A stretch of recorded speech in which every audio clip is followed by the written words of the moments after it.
to connect a region of over 600 million bridges between our lands.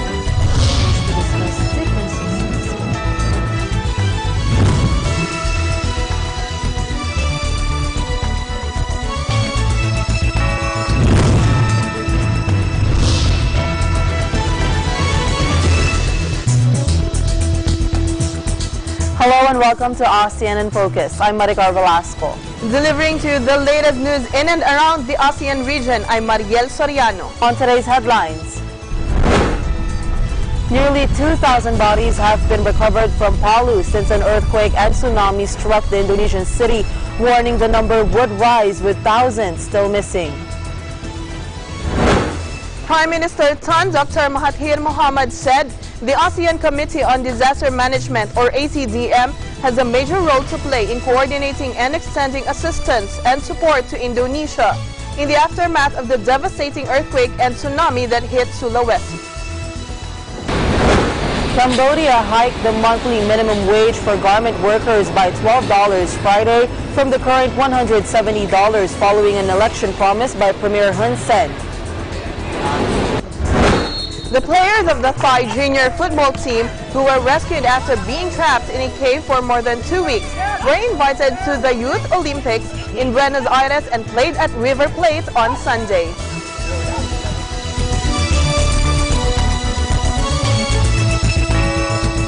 Nearly 2,000 bodies have been recovered from Palu since an earthquake and tsunami struck the Indonesian city, warning the number would rise with thousands still missing.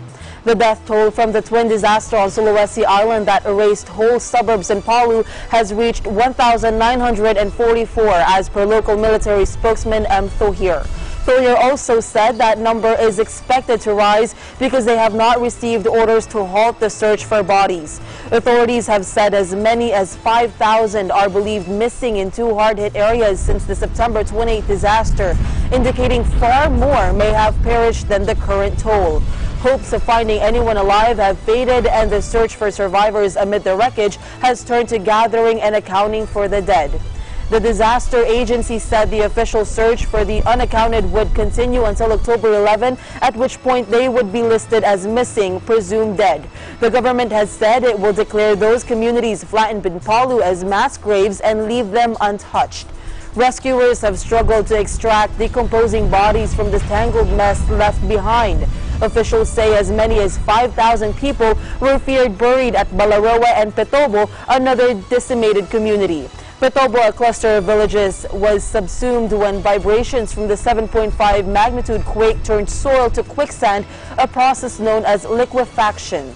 Relief efforts have escalated to assist 200,000 people in desperate need. Food and clean water remain in short supply, and many are dependent entirely on handouts to survive.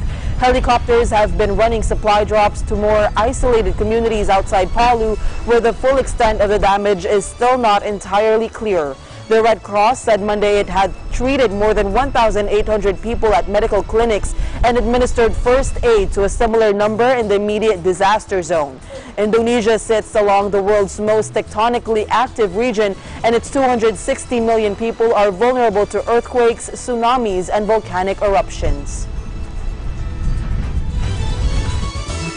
Prime Minister Tun Dr. Mahathir Mohamad said the ASEAN Committee on Disaster Management, or ACDM, has a major role to play in coordinating and extending assistance and support to Indonesia in the aftermath of the devastating earthquake and tsunami that hit Sulawesi. Dr. Mahathir said the risk of disaster should be taken seriously in view of the severity of the impact to lives and livelihood, as well as the development of nations. Our EBC correspondent from Southeast Asia, J. Arnaiz, reports from Malaysia. Malaysia's Prime Minister urges ASEAN members to send aid and extended assistance support to quake-hit Indonesia. Prime Minister Tun Dr. Mahathir Mohamad said that the ASEAN Committee on Disaster Management, or ACDM, has a major role to play in coordinating and extending assistance and support to Indonesia in their undaunting task in the aftermath of the devastating earthquake and tsunami that hit Sulawesi last week. He said several areas in Sulawesi, Palu, Donggala, and Sigi suffered massive destruction, from the catastrophe, and the reported deaths are more than 1,000, while more than 60,000 homes were damaged and 60,000 more people are displaced. While such a tragedy is heart-wrenching, as neighbors we do not want to be sitting and watching from the sidelines, but to attempt to help without proper coordination and strategic planning will result in causing a chaotic situation more chaotic. Instead of helping, we may end up troubling the other rescuers. It's obvious that under such circumstances, ACDM has a major role to play, he said, at the opening of the 33rd meeting of the ACDM, 6th ASEAN Ministerial Meeting on Disaster Management and related meetings. Dr. Mahathir also expressed confidence that each member state of ACDM would extend assistance to Indonesia through their own disaster management body. Quote, "Together I am sure we can help our neighbor to ease her burden," unquote, he said.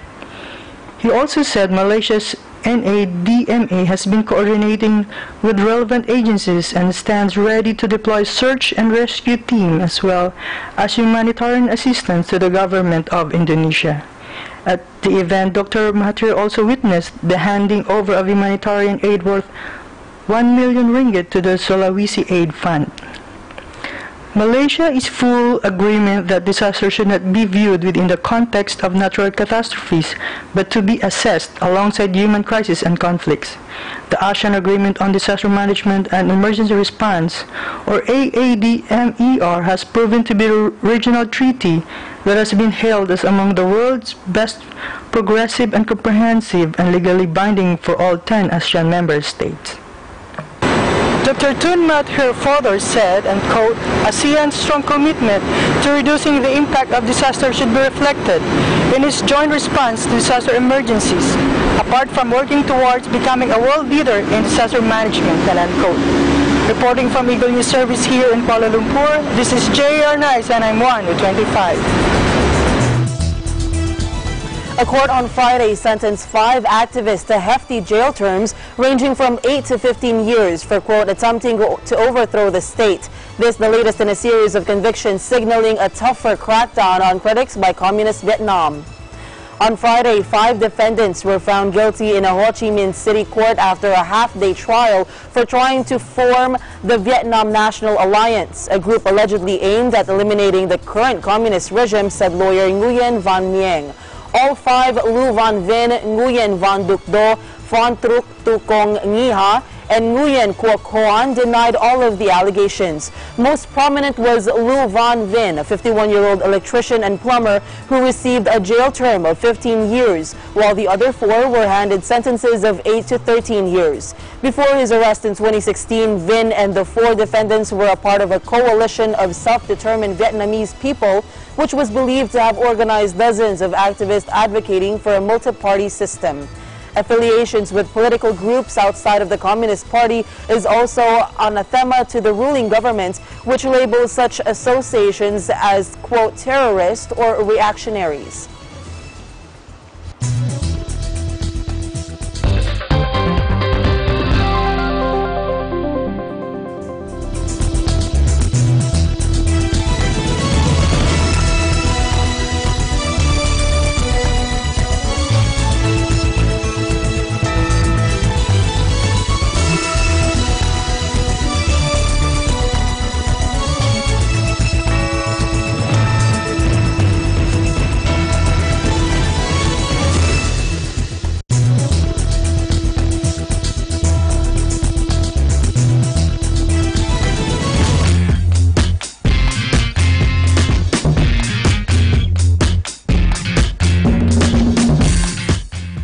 How will we keep the prices down? Pero baka matulungan niyo ako dito.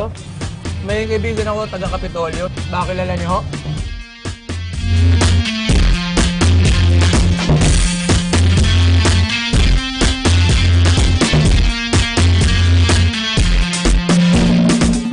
Hello, my name is Samantha Suarez and I'm reporting here from Gainesville, Florida. Behind me is the Florida Museum of Natural History, home to a butterfly rainforest featuring hundreds of butterflies from across the world. Do you know another place that has sites from across the world? Well, check out Digital Nest on Tuesdays and Thursdays at 7:30 p.m. And I am 1 with 25. Hey guys, I hope you enjoyed this video. Make sure to leave some love by giving it a thumbs up and don't forget to subscribe here at ABC Digital Nest so you don't miss any of our upcoming features.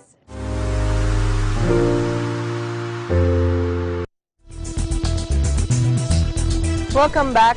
Cambodia hiked the monthly minimum wage for garment workers by $12 Friday from the current $170 following an election promise by Premier Hun Sen. The country's $7 billion apparel industry is fueled by more than 740,000 garment workers whose strongman Hun Sen attempted to woo before July's widely criticized elections. The poll was derided internationally after the only credible opposition party was disbanded before the vote, handing the Premier's ruling party all 125 seats. Union representatives stopped short of welcoming the wage increase, which they say is not enough to address rising inflation and living expenses. A thorn of the coalition of Cambodia Apparel Workers Democratic Union said it does not satisfy them yet and they are demanding an increase of at least $15 a month. Cambodia currently exports about $5.7 billion worth of goods to the EU, the majority of which are apparel and footwear exports. The European Union warned Myanmar it could lose trade privileges over its blatant violations of human rights as the international backlash over the Rohingya crisis grows. EU Trade Commissioner Cecilia Malmström said a fact-finding mission would arrive in Myanmar soon to assess whether the highly preferential tariff arrangement Myanmar enjoys, known as Everything But Arms, should be withdrawn. Malmström said they cannot exclude the outcome, and of course the reason is that the blatant violation of human rights in Myanmar. The EBA deal giving duty-free and tariff-free access to the EU market for all products except weapons and ammunition was reinstated for Myanmar in 2013 to support political reforms as it moves towards democracy after decades of military rule. On Cambodia, they are even one step further because they had a high-level mission there this summer, and there were the election marked by harassment and intimidation and everything but fair elections. A minister in the Yangon region government has issued a reminder that sitting while the Myanmar national anthem is played in cinemas is illegal. And those who do, it will face a prison sentence of up to 3 years in prison, plus the possibility of a 300,000 fiat fine. Now Pin Zarmyo, the regional minister for Karen Ethnic Affairs, offered the reminder during a session of the regional parliament yesterday, after she was asked by an MP whether the penalty applies even in situations where cinemas do not instruct moviegoers to stand for the anthem and salute the national flag. Now Pan Tinzar Myo responded that under the 2010 Union Flag Law, the penalty still applies. She added that the public would need to be educated on how to respect the anthem and the flags in cinemas, and that the Ministry of Information has instructed cinema managers to display instructions before the anthem is played.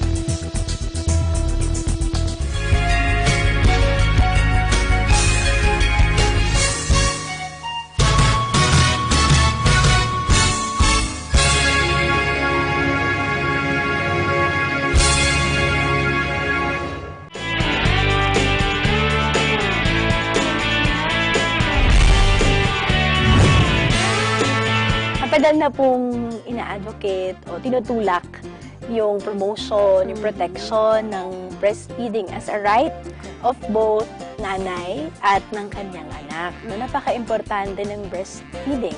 Ang breast milk ay ang tanging nutrisyon na kailangan ng anak, ng sanggol, Lalong-lalo na po sa unang 6 na buwan, yung colostrum, full packed, no? With vitamins at antibodies. Yun yung pinaka-nutritious. Ang breastfeeding, it's a right, it is not a crime.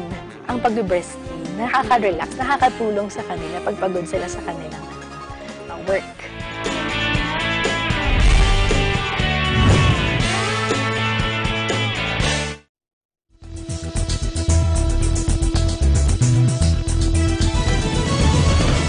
Welcome back.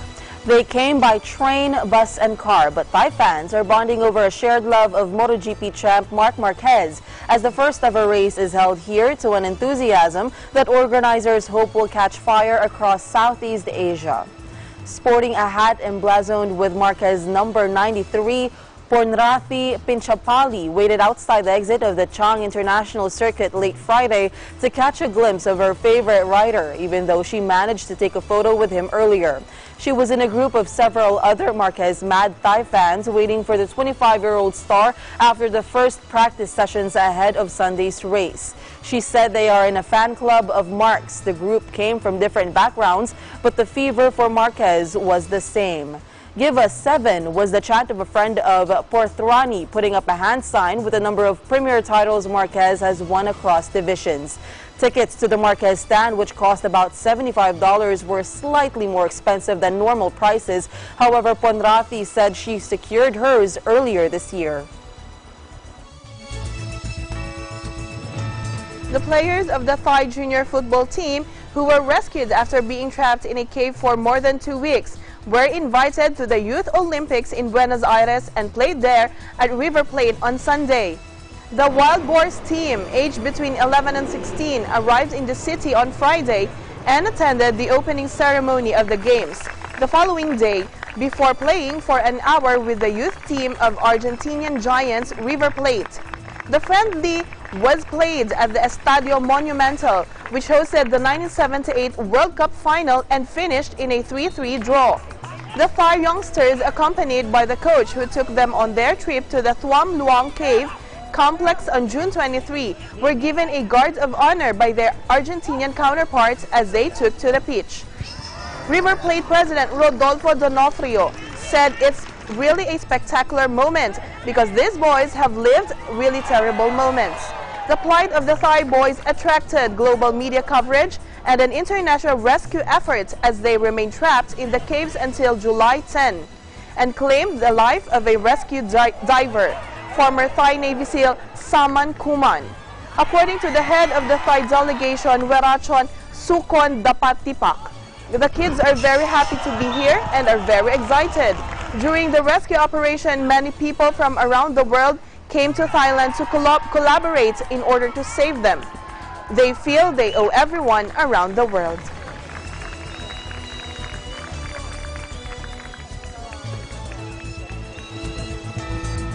And that is the latest news in the Southeast Asian nations. I'm Mariel Soriano. Stay updated about the ASEAN region. I'm Maricar Velasco. And we are one with 25.